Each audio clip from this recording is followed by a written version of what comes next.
Hello guys, welcome to English for WBCS classes.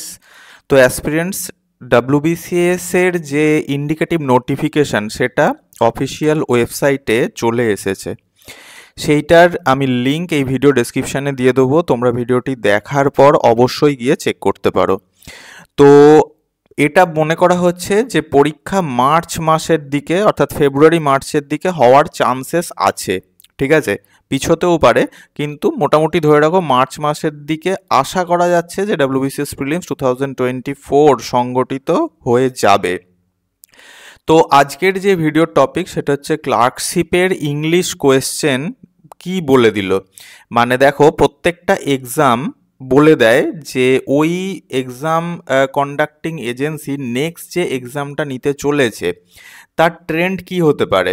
তো দেখো, ক্লার্কশিপের total 4টে সেশনে এক্সাম হয়েছে, ঠিক আছে, এবং এই 4টে সেশনের মধ্যে যারা সেশন নাম্বার 4 অর্থাৎ লাস্ট ডে, ঠিক আছে, পরীক্ষার যে লাস্ট ডে 4 নম্বর সেশনে এক্সাম দিয়েছে, আমার কিছু স্টুডেন্ট এক্সাম দিয়েছে, তো তারা আমাকে জানালো যে ইংলিশের যে কোয়েশ্চেন 30টা কোয়েশ্চেন ছিল, প্রত্যেকটা কোয়েশ্চেন কিন্তু খুবই স্ট্যান্ডার্ড।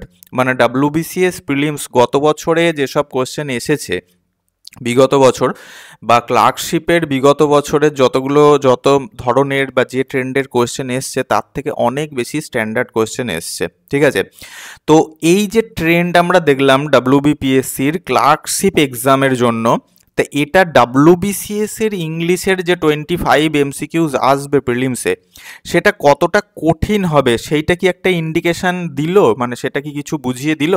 তো এর ওপরে আমরা এখানে কমপ্লিট ডিসকাস করব। তো খুবই ইম্পর্ট্যান্ট ভিডিও হতে চলেছে যদি তুমি একজন ডাব্লিউবিসিএস অ্যাসপিরেন্ট হয়ে থাকো।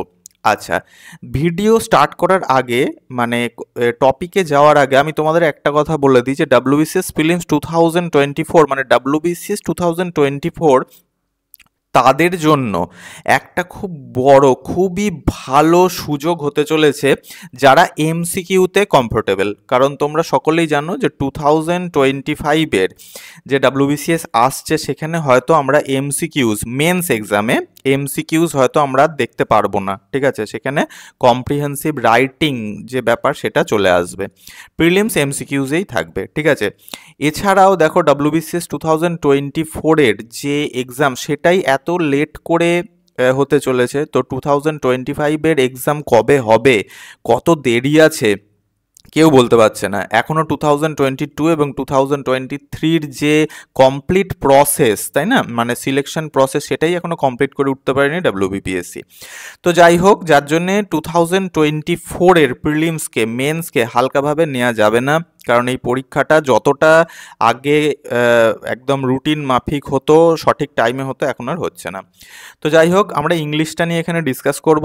দেখো, ডাব্লিউবিসিএস প্রিলিমসে বেসিক্যালি যে ইংলিশটা আমরা এখানে আশা করছি ক্লার্কশিপের তোমার ট্রেন্ড দেখে, সেটা হচ্ছে দেখো বেসিক, অ্যাডভান্স এবং মিক্সড। দেখো, 3টে কালারও এখানে দেয়া আছে।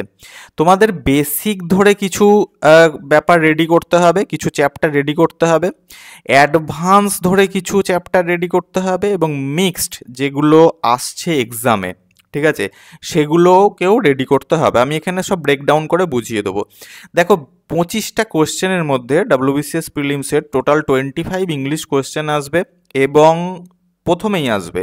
তো 25-এর মধ্যে যদি তুমি একবার সেখান থেকে 22 স্কোর করে ফেলতে পারো তাহলে কিন্তু প্রিলিমস ক্র্যাক করার সম্ভাবনা আরও বেশি হয়ে যাবে। তো দেখো, বেসিক, একদম বেসিক থেকে কটা কোশ্চেন ধরা যেতে পারে, ধরে রাখো 5টা কোশ্চেন আসবে একদম বেসিক থেকে, ঠিক আছে, একদম বেসিক ইংলিশ থেকে আসবে। আমি এখানে ডিসকাস করব। অ্যাডভান্সে দেখো লাল অর্থাৎ কি রেড কালার দেওয়া হয়েছে, অর্থাৎ যারা ইংলিশে নেগেটিভ মার্কিং করে বা পারে না তারা এই জায়গায় গিয়ে হোঁচট খেয়ে যায়। এখান থেকে তুমি ধরে রাখো 15 to 18 কোশ্চেন্স এখান থেকে আসবে।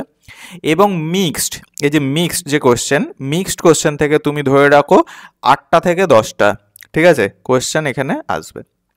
তাহলে তোমাকে ইংলিশটা কিভাবে রেডি করতে হবে, বেসিক রেডি তো করতেই হবে এবং বেসিক রেডি হয়েও যায়। যত দুর্বলই হোক না কেন যে কোনো স্টুডেন্ট মোটামুটি বেসিক থেকে 5-6টা কোশ্চেন ঠিকঠাক দিয়ে আসতে পারে। অ্যাডভান্সটা ভালো করে রেডি করতে হবে এবং মিক্সড, যেটা আমি এখানে ডিসকাস করব, সেই মিক্সডটাও তোমাকে ভালো করে রেডি করতে হবে। তো তার আগে দেখো তোমাদের বলি, যে যারা একদম বেসিক থেকে ইংলিশ গ্রামার শিখতে চাও, একদম বেসিক থেকে, মানে প্রিলিমসেও কাজে লাগবে WBCS এর, মেন্সেও কাজে লাগবে, আবার SSC CGL CHSL MTS বা অন্যান্য যে কোনো এক্সামে কাজে লাগবে, সেই বেসিক থেকে যারা ইংলিশ গ্রামার শিখতে চাও, WBCS প্রিলিমসে 25 আউট অফ 25 স্কোর করতে চাও, তারা আমাদের একটা ইংলিশ ক্র্যাশ কোর্স আছে, সেখানে জয়েন করতে পারো। ডিটেল জানতে এই নাম্বারে হোয়াটসঅ্যাপ করে দেখতে পারো, ঠিক আছে? তো দেখো, বেসিক যে চ্যাপ্টারগুলো তোমাকে পড়তে হবে, বা পড়তে হবে না, সরি, শিখতে হবে এবং তার উপরে একটা দক্ষতা অর্জন করতে হবে, সেটা হচ্ছে পার্ট অফ স্পিচ। তুমি যদি পার্ট অফ স্পিচটা না ভালো করে শেখো, প্রত্যেকটা মানে পার্ট অফ স্পিচের প্রত্যেকটা পার্টস তুমি যদি ভালো করে না শেখো, তাহলে তোমার পক্ষেই অ্যাডভান্স এবং মিক্সড যে সেকশনগুলো এখানে ভাগ করা আছে এগুলো তুমি পারবে না, কোনোভাবেই পারবে না। বই পড়ে মুখস্থের জিনিস এগুলো নয়। তো বেসিকের মধ্যে পার্ট অফ স্পিচ খুব ভালো করে আজ থেকেই রেডি করা স্টার্ট করো। সাবজেক্ট ভার্ব এগ্রিমেন্ট চ্যাপ্টারটা ভালো করে পড়তে হবে এবং ভার্ব টু ভার্ব এগ্রিমেন্ট চ্যাপ্টারটাও ভালো করে পড়তে হবে। মানে এই তিনটে হচ্ছে ইন্টারলিঙ্কড। তুমি পার্ট অফ স্পিচ পড়তে গেলে তোমাকে এই দুটোও তার সাথে সাথে পড়ে নিতে হবে, ঠিক আছে? তাহলে বেসিক থেকে এই তিনটে chapter any how at any cost একদম মাস্টার হতে হবে, যেন এখান থেকে যাই কোশ্চেন জিজ্ঞাসা করুক, যত ট্রিকি কোশ্চেনই জিজ্ঞাসা করুক না কেন, তুমি পারো। WBCS প্রিলিমস তো তুমি দেবেই, এছাড়াও মাথায় রাখবে এই বেসিকের যে চ্যাপ্টারগুলো এখানে ডিসকাস হলো, এগুলো তোমার রাইটিং করার জন্য, স্পেশালি রিপোর্ট রাইটিং করার জন্য, ট্রান্সলেশন করার জন্য এগুলো কিন্তু হাইলি ইউজফুল। ওকে, নেক্সট দেখো অ্যাডভান্সডের মধ্যে টেন্স তোমাকে ভালো করে শিখতে হবে। তুমি বলবে স্যার টেন্স তো জানি, টেন্সের টোটাল 12টা টেন্স, মানে সাব টেন্স ধরে টোটাল 12টা টেন্স তোমাকে ভালো করে জানতে হবে। তোমাকে ফ্রেজেস বুঝতে হবে, noun phrase, adjective phrase, adverb phrase, ক্লজও তাই তোমাকে শিখতে হবে, noun clause, adjective clause, adverb clause, voice change জানতে হবে, ন্যারেশন শিখতে হবে এবং sentence transformation, simple sentence, complex sentence, compound sentence, কেন সেটা simple, simple to complex, complex to compound, আবার কমপ্লেক্স থেকে সিম্পলে ফিরে আসা। এছাড়াও এর মধ্যে কন্ডিশনাল সেন্টেন্স আছে, এছাড়াও এর মধ্যে আছে ডিগ্রি অফ কম্প্যারিজন, ঠিক আছে? তাহলে এতগুলো যে তোমার ভাগ এই অ্যাডভান্সের মধ্যে, প্রত্যেকটা ভাগকে ভালোভাবে শিখতে হবে। যদি মনে হয় যে আমি 25-এর মধ্যে 25 না হোক 22 মার্কস আমি আনবই এবং আমি মেন্সেও খুব ভালো রাইটিং করব, তাহলে এই অ্যাডভান্স পোর্শনটাকে যতটা সম্ভব ঝাঁ চকচকে করে রেডি করতে হবে, কারণ হাতে এখনও এনাফ টাইম আছে। এরপরে আসছি মিক্সড। দেখো, মিক্সড চ্যাপ্টারের মধ্যে তোমাকে রিঅ্যারেঞ্জ করতে হবে, রিঅ্যারেঞ্জ অফ সেন্টেন্সেস। ক্লার্কশিপ এক্সামে, ঠিক আছে, এই রিঅ্যারেঞ্জ অফ সেন্টেন্সেস এসেছে একটি মাত্র MCQ, এটা 3rd সেশনে এসেছে, ঠিক আছে? 4th সেশনে এসছে কি না আমার স্টুডেন্টরা রিমাইন্ড করে বলতে পারেনি, কিন্তু এই সমস্ত অ্যাডভান্স গ্রামার যেগুলো আমি অ্যাডভান্সে তোমাদের সঙ্গে ডিসকাস করলাম, ক্লার্কশিপের প্রিলিমসে প্রত্যেকটা অ্যাডভান্স লেভেলের কোশ্চেন কিন্তু এসেছে। ওকে, এছাড়াও মিক্সডের মধ্যে সিনোনিম অ্যান্টোনিম তো জানোই, এগুলো করতেই লাগে এবং সিনোনিম অ্যান্টোনিম কিন্তু মুখস্থ করতে হয় না, তাই তো? মুখস্থ করতে হয় না। তুমি যদি এই অ্যাডভান্সের মধ্যেই পড়ে প্রেফিক্স সাফিক্স তুমি যদি চ্যাপ্টারটা খুব ভালো করে জানো, তাহলে তোমার সিনোনিম অ্যান্টোনিম মানে করতে সুবিধা হয়। Phrasal verb, appropriate preposition, idioms. আচ্ছা, এখানে একটা কথা ডিসকাস করার আছে। দেখো, ইডিয়মস তোমাকে দিয়ে দেবে এবং তার যে 4টে অপশন দেবে, 4টে অপশন কিন্তু সহজ হবে না, সেগুলোকে আবার ফ্রেজাল ভার্বের রূপে জিজ্ঞাসা করবে। তাহলে ফ্রেজাল ভার্ব এবং ইডিয়মসের মধ্যে যে ইন্টারলিঙ্কিং ব্যাপার, সেটা তোমাকে বুঝে করতে হবে। অ্যান্ড লাস্টলি মনে রাখতে হবে তোমাকে যে আসছে না কিন্তু আসার চান্সেস হাই 2024-এ, সেটা কি না, স্পটিং এরর, ঠিক আছে? স্পটিং এরর্স থেকে একটা কোয়েশ্চেন আসতে পারে, বা এরম কথা জিজ্ঞাসা করা হতে পারে যে এইটা একটা ধরো সেন্টেন্স দিয়ে দিল, সেন্টেন্সের জায়গায় কোনো একটা জায়গায় রং দিয়ে দিল, ভুল দিয়ে দিল, এবার তোমাকে বললো যে এটাকে ঠিক করে লিখলে কোনটা কারেক্ট অপশন হবে। তো স্পটিং এরর চ্যাপ্টার্সটাও তোমাকে রেডি করে যেতে হবে। তাহলে ইংলিশ WBCS প্রিলিমসের যে ইংলিশ প্রিপারেশান, সেই প্রিপারেশানটা তোমাকে খুবই ভালোভাবে নিতে হবে, ঠিক আছে? আচ্ছা, শুধু ইংলিশ প্রিপারেশান নিলেই হবে না, অর্থাৎ বইয়ের এক্সারসাইজ এগুলো করলেই হবে না, তোমাকে ইংলিশ মক টেস্টেও কিন্তু প্র্যাকটিস করতে হবে এবং অ্যাসেসমেন্ট করার জন্য একজন মানুষ তোমার পাশে চাই।